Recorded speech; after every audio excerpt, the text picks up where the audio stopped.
claro, mi nombre es Blackner Camacho, soy venezolano, estoy viviendo actualmente en Colombia por causa de la crisis que se está viviendo en mi país.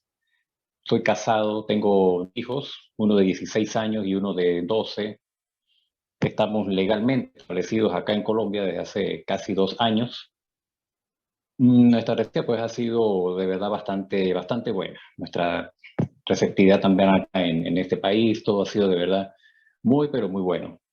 Mi esposa y yo tenemos una microempresa con la cual estamos trabajando. Se trata de manualidades, se trata de artesanía y con ella pues podemos estar en cualquier parte sin ningún problema. No tenemos limitantes de trabajo en ese sentido. Donde quiera que vayamos podemos ejercer nuestro oficio, nuestra arte.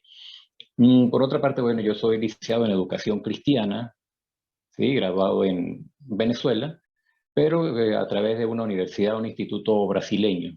También tengo otros estudios teológicos, así como también informáticos, y también soy locutor. De hecho, acá, por lo menos en este país, uno tiene que ser nacional, tiene que ser colombiano para poder incursionar en la radio.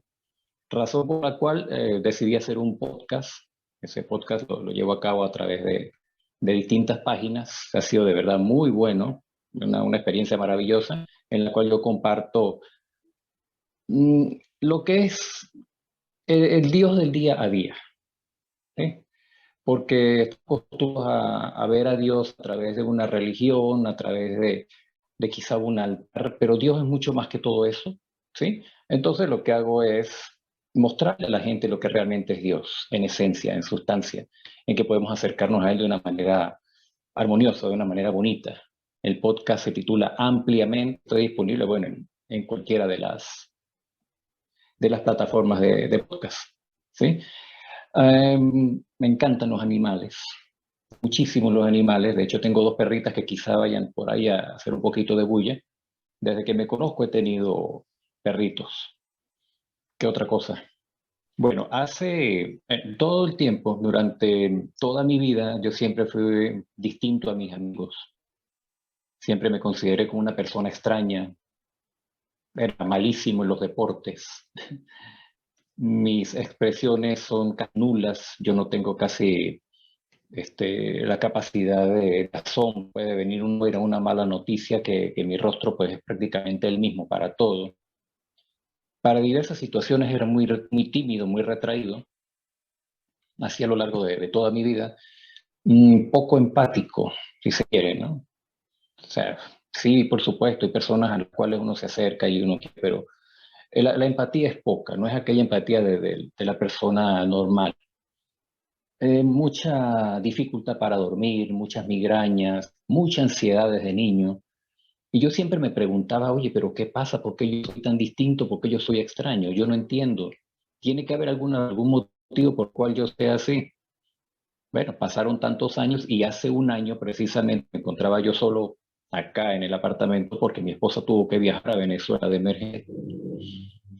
Y entre el análisis, el estudio de lo que estaba sucediendo, no sé por qué caí en una página de autismo y me hice revisar un poco y las características que allí se daban sobre un Asperger, pues coincidían mucho conmigo. Y seguía investigando, seguía indagando y yo, wow, o sea, al parecer, ¿no? Dije yo. De todas maneras, dije, voy a apoyarme un poco en algunos profesionales. En esta búsqueda me encontré con una amiga que también resultó ser un diagnóstico tardío, resultó ser Asperger junto con su hijo. Entonces ella me orientó, me dijo, oye, mira, haz esto, búscate esto, estos especialistas así, de esta manera. De hecho, bueno, comencé de una vez, eso fue a principios de pandemia, el año pasado. Comencé entonces a buscar apoyo en algunos psicólogos, neuropsicólogos, algunas amistades que también manejan toda esta área. Y ellos me empezaron a hacer una serie de pruebas diagnósticas, algunos test, tenía que hacer un recuento de lo que había sido mi vida desde niño.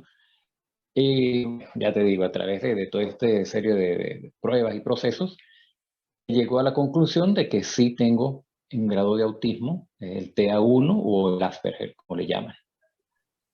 Realmente esa fue una de las mejores noticias que recibí en los últimos tiempos, porque encontré el por qué yo era diferente. Como dije ahorita, me preguntaba todo el tiempo, ¿qué pasa conmigo? Yo no soy malo. Yo decía, yo no soy una persona mala porque no me importa esto, no me importa lo otro, porque me estorban las personas, porque esto, bueno, fueron tantas cosas, pero cuando viene el diagnóstico y me dicen, oye, mira, tú te vas a comportar así, así, por esto y por esto, eso me hizo sentir a mí libre, me hizo sentir muy bien, porque yo dije, gracias a Dios, yo no estoy loco, yo no soy malo, sino simplemente hay una condición distinta en mí. Eso me hizo muy alegre, me hizo muy feliz, me dio libertad. Que hay una parte de la palabra que dice conoceréis la verdad y ella te hará libre. Entonces, en ese sentido me hizo libre, me dio paz, me dio mucha tranquilidad enormemente. Bueno, realmente no es cura, ¿sí? Ministro cristiano. Es algo que uno no decide, simplemente cuando uno comienza a caminar en los caminos del Señor, Él le va colocando a uno algunas cosas en el corazón, las ganas de hacer, las ganas de buscar aquí, de buscar allá, de querer servirle. Y en esa búsqueda del Señor, pues entonces comenzamos en un día a entregar parte de nuestro tiempo, de nuestra vida en ella, en Venezuela. Y poco a poco, pues uno va caminando en esto y va siendo tomado en cuenta por algunas personas, en este caso nuestras autoridades eclesiásticas, y van viendo en uno algo diferente a los demás. Sí, ciertamente vamos varias personas a una iglesia, pero hay unas que destacan por tal o cual cosa. Consideraron que mi persona, junto con mi esposa, reuníamos esos requisitos.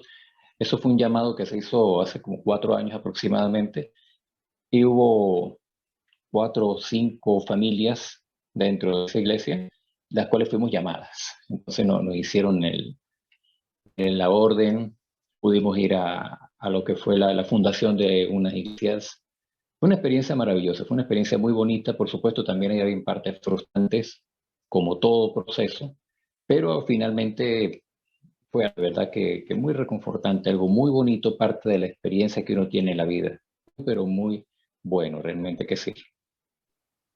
Realmente en la iglesia pocas personas lo saben. Creo que a partir de acá, de esta entrevista, ya algunos podrán estar al tanto. Pero los más cercanos sí saben, y no hubo ningún tipo de discriminación ni nada por el estilo, sino, ok, como poco se maneja este tema dentro de la iglesia, pues no hubo, digamos que una orientación o de repente, oye, sí, mira, yo te entiendo que esto por esto, ya te digo, como es algo que no es muy mencionado, pues entonces no hay un tipo de rechazo por el poco conocimiento que hay dentro de la iglesia. La Biblia está llena de muchas cosas maravillosas. En este sentido, en el Nuevo Testamento, perdón, en los Evangelios, vemos cómo hay varias personas que están enfermas, varias personas que están discapacitadas, en las cuales el Señor Jesucristo obra a través de ellas, las sana, hace su obra y las va sanando. Si nos vamos al Antiguo Testamento, podemos hablar de discapacidades en cuanto al sacerdocio, porque el Señor no permitía que hubiesen personas en discapacidad, en este caso en el sacerdocio, ¿no? Llevando a cabo una ceremonia. Pero yo mejor te pudiera hablar de lo que, más que hablar de discapacidad, te voy a hablar de capacidad. Y te voy a mencionar algunos versículos de la Biblia. Por lo menos en Génesis 1:26, y la leo acá, dice, y creó Dios al hombre a su imagen. Imagen de Dios lo creó. Varón y hembra los creó. Eso quiere decir que cualquier persona, llámese capacitada o discapacitada, ha sido creada por Dios y ha sido creada a su imagen. Es decir, esto lo digo yo a título personal, dentro de lo que es la grandeza de Dios, también existe el autismo como creación de Dios, como creación divina de Dios. ¿El por qué? Porque él mismo lo determina de esa manera. Te toco otro versículo bíblico acá, que se encuentra en Éxodo capítulo 4, versículo 11, dice de la siguiente manera. Y el Señor respondió, ¿quién dio la boca al hombre? ¿O quién hizo al mudo y al sordo, al que ve y al ciego? ¿No soy yo el Señor?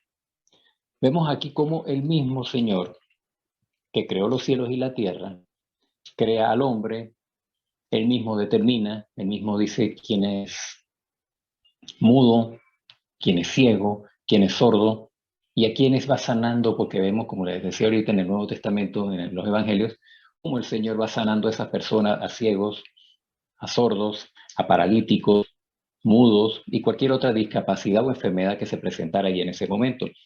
Y finalmente, quiero tocar este último versículo bíblico que se encuentra ya en el Nuevo Testamento, en Primera de Corintios, capítulo 1, versículos 26 al 28. Dice así: Pues mirad, hermanos, vuestra vocación, que no sois muchos sabios, según la carne, ni muchos poderosos, ni muchos nobles, sino que lo necio del mundo escogió Dios para avergonzar a los sabios, y lo débil del mundo escogió Dios para avergonzar a lo fuerte, y lo vil del mundo y lo menospreciado escogió Dios, y lo que no es para hacer lo que es.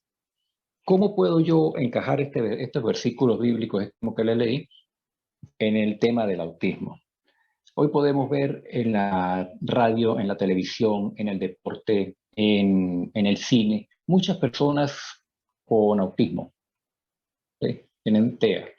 Te pongo un ejemplo en el deporte, Leo Messi, o en el cine, Keanu Reeves, Anthony Hopkins, que son algunas personas que tienen este tipo de discapacidad.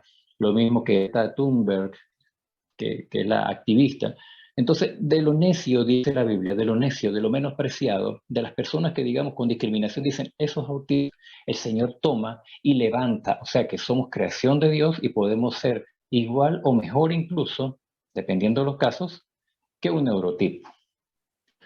Realmente la iglesia no menciona, no toca, no trabaja frente al autismo directamente. Es un tema que quizá no se menciona, quizá no es el interés de la iglesia tocar el autismo como un principal, como un tema súper importante dentro de lo que es su cronograma. Existen sí planes de ayuda, existen por lo menos en las iglesias lo que es la escuela infantil, la escuela de niños, donde hay psicopedagogos, donde hay personas con educación especial para tratar esos casos, cuando hay un grupo de niños, porque un niño, digamos, que tenga alguna condición especial debe ser tratado de una manera distinta, de una manera un poco más atendida, más personal. Pero que la iglesia lo tome, por lo menos hasta donde yo conozco, que la iglesia lo tome como algo, como una bandera, no lo hay, no lo existe. Porque de hecho la Biblia como tal no toca, no hay un versículo que hable de autismo en la Biblia. Discapacidad sí, como decía ahorita, pero autismo no lo toca. Por tanto, no hay un interés como tal dentro de la iglesia frente al autismo. Mira, pudiera sí haber la necesidad de cambiar, de adaptarse a esta nueva era, a estos nuevos tiempos, de manera tal de que podamos cerrar filas y poder atender esos casos también. No solamente el caso de alcoholismo, así, hay iglesias donde tratan el alcoholismo incluso. Bueno, de hecho, de donde nosotros venimos, la iglesia en Venezuela, tenían un ministerio de sordos, ¿sí? En donde mientras el predicador daba la enseñanza, los sordos se colocaban en un sitio especial donde había una persona que les iba hablando en el lenguaje de señas absolutamente todo para que ellos entendieran. Y en este sentido sería bueno realmente que la iglesia se incorporara dentro de esto, porque yo creo que los de autismo están subiendo. Antes se hablaba de uno de cada 150 personas, como que se está achicando un poco. ¿Sí? Entonces, de verdad que el margen debería cerrarse y en abrirse para poder tratar este tema. Bueno, después de enterarme ya oficialmente, no solamente a mis hijos, sino también a mi esposa. Sentamos como siempre una noche en nuestro devocional de oración, nos sentamos un poco a hablar, entonces le iba colocando el tema así poquito a poco, hasta que les dije, oye, mire, pasa esto, sucede esto, no es que esté loco porque la gente de una vez lo toma por allí, no es que haya una locura, no es que haya esto, sino sucede de esta manera. Entonces, irle explicando poco a poco en qué consistía, cómo era, pero lo tomaron de una manera natural, de una manera normal. De hecho, el niño pequeño mío es el que más me hace preguntas, el de 12 años. Y con mucho cariño, pues uno le responde. pero lo tomaron de una manera muy normal, muy natural, lo mismo que mi esposa. Ella decía, ay, con razón esto y con razón lo otro, pero muy, muy bien. Dentro de mi núcleo familiar, de verdad que fue muy bien la aceptación y cómo ellos lo tomaron. No, me ven como una persona normal, no tienen una opinión especial, simplemente ellos me ven como su papá, como ellos me han conocido toda la vida. Hay veces que les digo que por favor no me hagan bulla porque me molesta la bulla, a veces que tengo la fotofobia, a veces que no quiero esto, no soporto aquello, algún olor, entonces ya ellos entienden el por qué. ¿Eh? Y, pero una opinión así distinta, no, en lo absoluto. Normal, una relación de su papá, el mismo papá que fui antes de enterarme, va a ser, es y va a ser el mismo papá luego del diagnóstico. O sea, no hay una opinión distinta. Sigo siendo su papá. Mira, esto realmente no lo podría determinar porque, como dije, hace un año apenas me enteré de mi condición oficialmente. En Venezuela no tuve la oportunidad de buscar lo que era el tema del autismo.